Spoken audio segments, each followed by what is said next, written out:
الرحیم قال النبی صلی اللہ علیہ وسلم من کان یؤمن باللہ والیوم الآخر فلیکرم جارہ او کما قال النبی صلی اللہ علیہ وسلم۔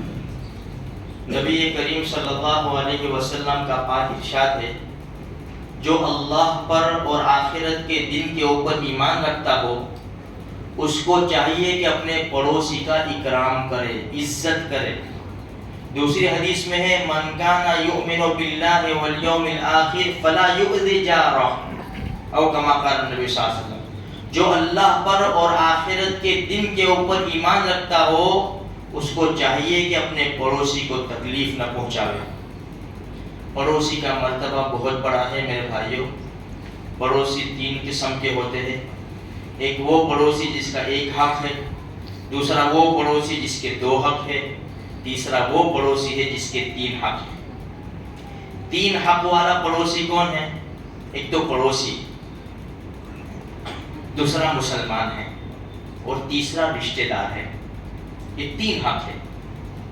دو حق والا پڑوسی مسلمان ہے اور پڑوسی ہے۔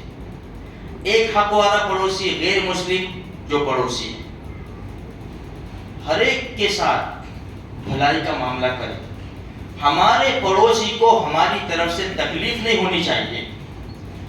اللہ کے رسول صلی اللہ علیہ وسلم نے اتنا پڑوسی کے بارے میں کہا، اتنا فرمایا کہ صحابہ کرام ایسا کہنے لگے کہ ہمیں ایسا ہونے لگا کہ اللہ کے رسول وراثت میں بھی پڑوسی کو حقدار بنا دیں گے۔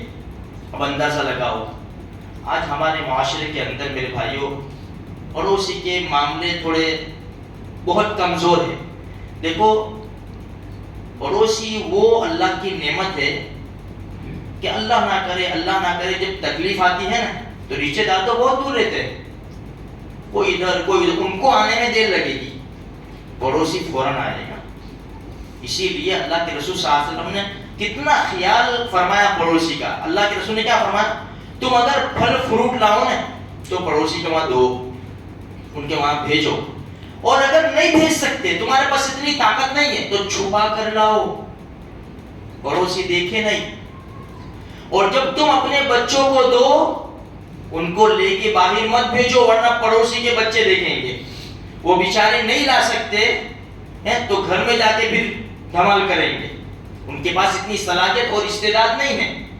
اب اتنی زیادہ تاکید فرمائی ہے میرے بھائیوں، اور ہمارے نبی کے الفاظ تو دیکھو شروع کہاں سے کیا، جو اللہ پر اور آخرت کے دن کے اوپر ایمان رکھتا ہو اس کو چاہیے کہ پڑوسی کی عزت کرے، پڑوسی کو تکلیف نہ پہنچاوے۔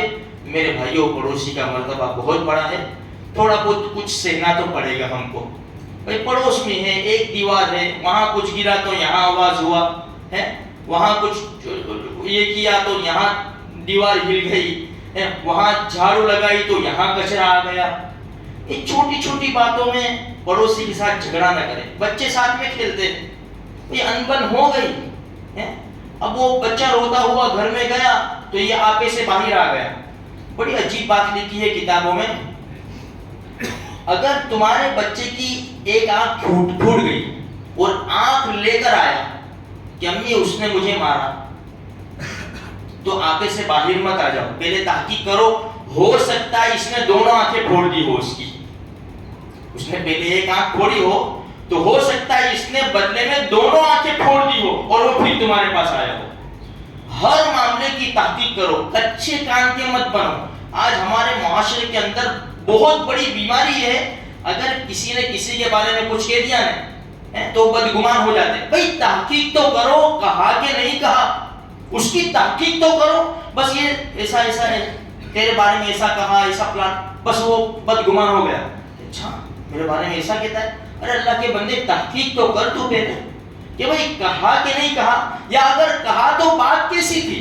بعض مرتبہ بولنے والا کچھ بولتا ہے اور بیان کرنے والا اگر تھوڑے سے الفاظ بدل دے گا نا یا طرز بدل دے گا تو پورا معنی چینج ہو جائے گا۔ اس لیے میرے بھائیوں شریعت نے ہم کو بہت اچھے طریقے سے سمجھایا ہے تو پڑوسی کے ساتھ، مسلمانوں کے ساتھ اچھا سلوک کرے۔ اللہ مجھے آپ کو سارے مسلمانوں کو نیک توفیق دے۔